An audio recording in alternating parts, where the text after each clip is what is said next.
let's talk about why it's so important to know your hourly cost, even though you're offering flat rate pricing. All estimates, it doesn't matter what service industry you're in, all estimates start with time and material. It's just that simple. Whether you're painting houses, whether you're power washing, whether you're doing holiday lights, whether you're mowing, doesn't matter what you're doing, they all start with time estimates and material estimates. Why is it so important that I need to know my hourly cost? Because I'm just going to take my material cost and add to it based on what the market will bear. Well, let's look at that. Let's talk about that side of it. On why it's so important to know. You say, well, I don't need to know my hourly cost. Well, sure you need to know your hourly cost. Let's look at why. Flat rate pricing is simply, by definition, knowing what the minimum is and adding what the market will bear. Now, a lot of you guys say, well, I'm doing snow removal and the market's already up there enough, or I'm doing power washing and the market's already up enough, or I'm doing holiday lighting and the market's already up there enough. You're absolutely right. But do you know why the market's already up there? Is because at some point, somebody knew and some people knew the importance of understanding their hourly cost to get us to a flat rate price that was above and beyond what we could make hourly. Because again, what are we doing? We're going after what the market will bear. Not what it costs, but what will the market bear for a service. And that's why, regardless of the service that we're offering, even if it's mowing, you may not look at it this way, but even mowing is flat rate pricing, because we're not going in and pricing every job based on, hey, Miss Smith, let me mow your yard this week. It's going to be this amount. Next week, if it takes me longer, it's going to be another amount. It's all flat rate pricing. And flat rate pricing is where the money's going to be made. But what you got to also understand is the fact that we need to understand our cost per hour of operation for services like mowing, snow and ice management, power washing, roof cleaning, vinyl siding washing, whatever it is. You still have to know what are your costs. You say, well, Wayne, it's no big deal. I look and see what I made.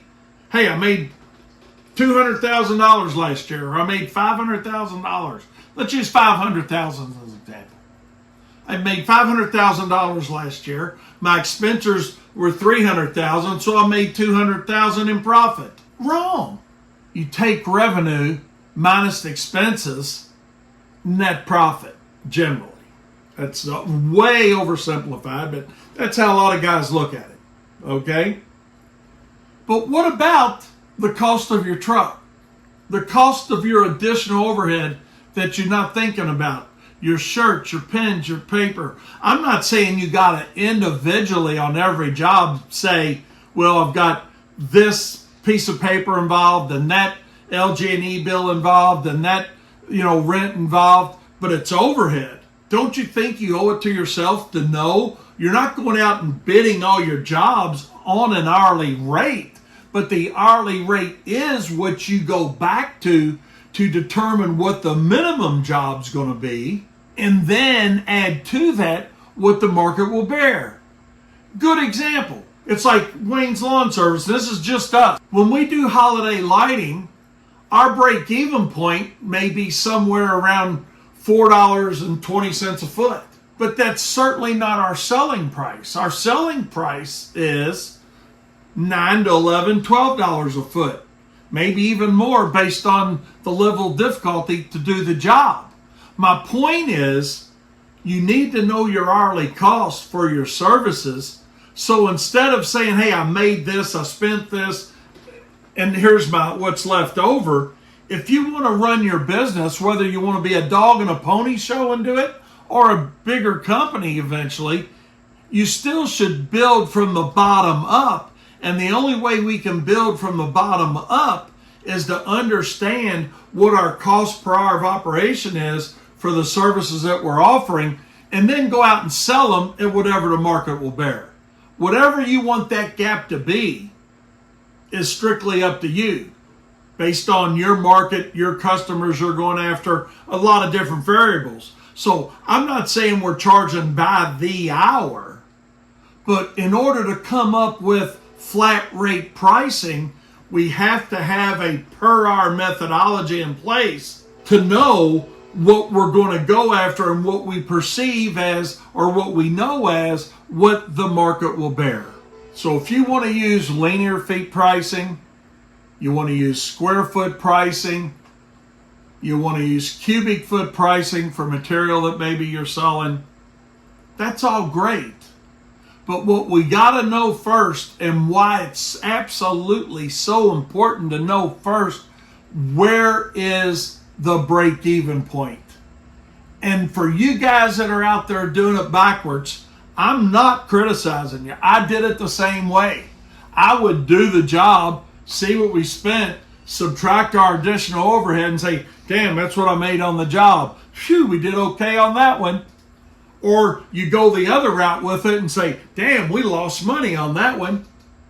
If you want to stop that silly process, then look at understanding what your costs are first, then go out and sell the job at what the market will bear. So it's not about making it hard or making it simple or putting whatever adjective you want in front of it. It's about running your business as a business.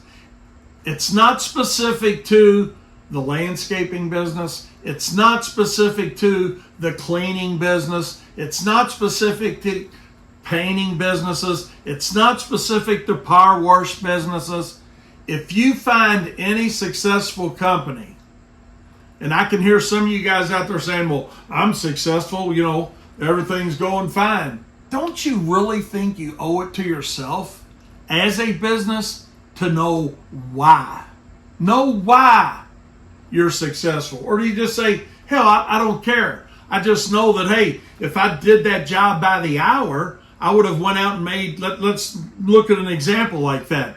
Let's say you look at a snowplowing job, and you know that, hey, I'm going to charge $150 an hour. Let's just throw that out there. And you say, well, that job's going to take me 2 hours to do it. All right, so that's $300 when you're done, right? But when you look at that job, you think, man, I know I can get $550 out of that job or $600 out of that job. Then absolutely, you're going to sell that job for $600.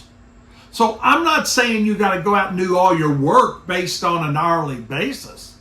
But if you want to know why you're making the margin you're making, you owe it to yourself to know what your cost per hour of operation are. I guarantee you go out and ask guys, business owners in general that are running successful businesses, they're going to be able to tell you, hey, to install those holiday lights, and I'm just going to throw this number out there, that cost us $3.80 feet or $3.80 a linear foot. But we're selling it for $7.50 a linear foot. They're going to know where their break-even's at. You need to know the break-even. Instead of starting at the top and going backwards to your profit, start at the bottom, sell at what the market will bear, flat rate pricing, right? And know what your projected profit margin is going to be. Because there's no way to scale your business.